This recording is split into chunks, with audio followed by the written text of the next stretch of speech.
মৌলবী একটা ইমামকে একটা গরিব মানুষকে দাঁড়িয়ে আর 5 ওয়াক্ত নামাজ আপনি চিনছেন যে লোকটাকে হ্যাঁ নামাজি লোক খাবেন একটা চা বড় কাপ হলো কালে চোখের বাজারের কাপ ছোট কাপ না ঝোল কাপ বড় কাপ জি ছোটটা খান 10 টাকাটা খাওয়ান 10 টাকাটা না খাইয়ে আল্লাহ পাক বললেন লা ইয়াকুলু মাকা ইল্লা তাকিয়ুন পার্টি করতে গিয়ে তোমার সঙ্গে এক দুই করে নয় এখানে চামচা ঘুরে সব সময়তে তোমার পকেটের পয়সা খরচ করে তুমি কোনদিন একজন চাচাকে তোমার নামাজি চাচাকে ইমামকে মুয়াজ্জিনকে একজন ভালো মানুষকে চা খাওয়াতে পারলে না নবী বলে গেলেন লা ইয়াকুলু মাকা ইল্লা তাকিয়ুন তোমার পয়সা খাবে মুত্তাকি লোক তোমার পয়সা খাবে নামাজি লোক তুমি বেনামাজিকে ওইভাবে চা খাইয়ে দিবে না তোমার হবে না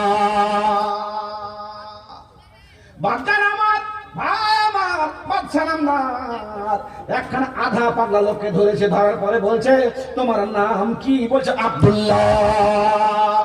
ছেলে কয়টা বলছে ছেলে হচ্ছে 4খানা তোমার বয়স কত বলছে আমার বয়স 20 বছর জমি কতখানি বলছে জমি হচ্ছে 15 বিঘা চলে গেছে বাড়ি যাওয়ার পর গ্রামে চলে গেছে ডিআইবি জি ডিআইবি গিয়ে তত্ত্বাবধান করছে দেখছে না ওর জমি তো হচ্ছে 20 বিঘা আর ওর বয়স তো হচ্ছে 35 বছর বয়স আর ছেলে আর 5টা হচ্ছে বলেছে ও ধরলে আসার পরে এইবার তখন জেলে ঢুকে দিয়েছে আর জেলে ঢুকে দিয়ে রেখেছে থাকে ই করে জেলে নামাজ পড়ছে ভালো মানুষ জেলের মধ্যে ইমামতি করছে দারুণ ব্যাপার লোকটাকে তখন জেলার জিজ্ঞাসা কি ব্যাপার তোমার তুই নামাজি লোক মিথ্যা কথা বলতে গেল না কেন আমি সারা বলবো আমি যেটা বলেছি 100% সত্য কথা বলেছি কেমন পর্যন্ত সত্য কথা বলবো আমি আসল সত্য কথা বলেছি তোর বেটা কয় নাকি বয়স কত তো তোমার বয়সে ওখানে খাতা দেখছি একটু আসল তথ্যটা দিবি তুই জেলার তুই আমার কাছে বন্ধুরে আমার আল্লাহ রাব্বুল আমিন নবী মুহাম্মদের মুখ দিয়ে বলিয়ে দিয়েছেন সাল্লাল্লাহু কাবলা আন তুসাল্লু আলাইহি বন্ধুরে আমার তোমার উপরে একখানা নামাজ হবে ওই নামাজ খানা হওয়ার আগে জীবনে তুমি তোমার নামাজ পড়ে নাও মানে হলো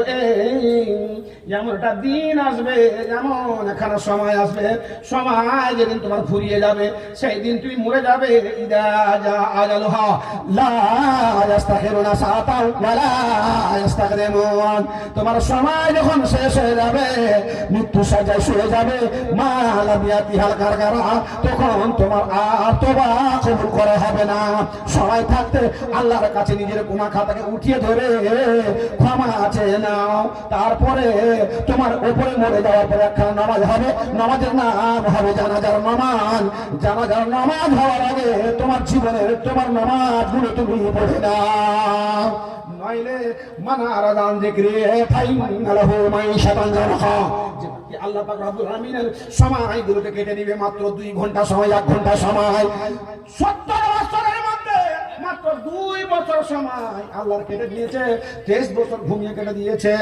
আর এদিকে অনেকগুলো দিন নিজের সংসারে কাটিয়ে দিয়েছে 2 বছর আল্লাহর সময়টা কেটে নিয়েছে পার ডে 50 মিনিট করে কেটে নিয়েছে বলে আল্লাহ রাব্বুল আমিন তার 2খানা ক্ষতি করে থাকেন একখানা হলো তার জীবনে ব্যস্ততা দিয়ে দেয় আর দ্বিতীয় নম্বর হলো তার সংসারের বরকতখানাকে টেনে তার দোকানে বেশি কিছু এত কামাই করছি বাপ আগে ধরে না তাহলে কুলাইতে পারি না কুলবে না যে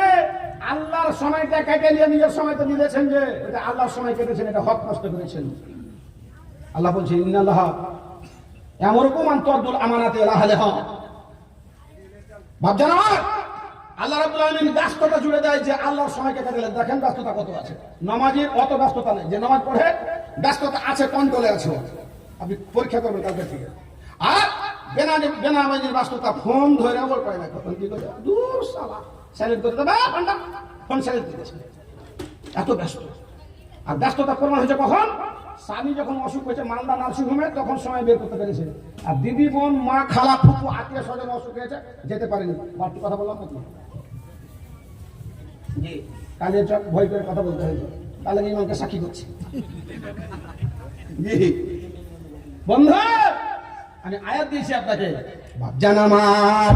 ভাই আমার, লোকটি বলেছে আল্লাহর সমাজ যদি তুমি কাটে, আল্লাহ রাব্বুল আলামিন তোমাকে ব্যস্ততা দিয়ে দেয় এবং তোমার সংসার থেকে বরকত খানাকে টেনে নেয়। আল্লাহ পাকের নবী মক্কা থেকে যখন মদিনায় চলে গেলেন, আল্লাহ নবী দোয়া করছেন, রব্বানা প্রভু তুমি দাও আমাদের বরকত দাও, মদিনাতে বরকত দাও, আমাদের মদিনার খেজুরের বাগানে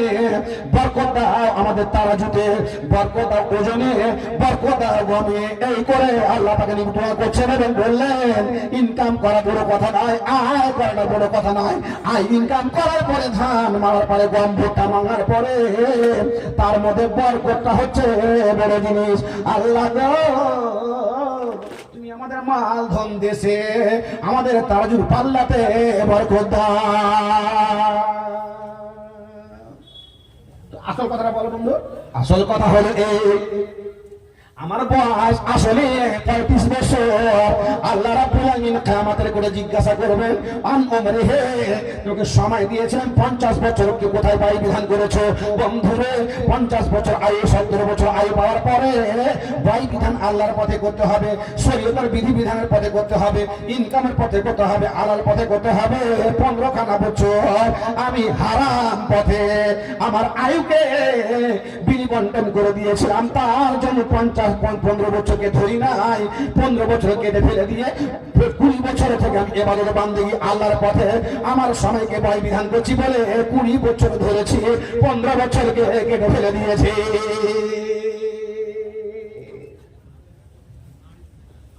তোর বয়সকে একটু কাজে লাগাতে পারিস।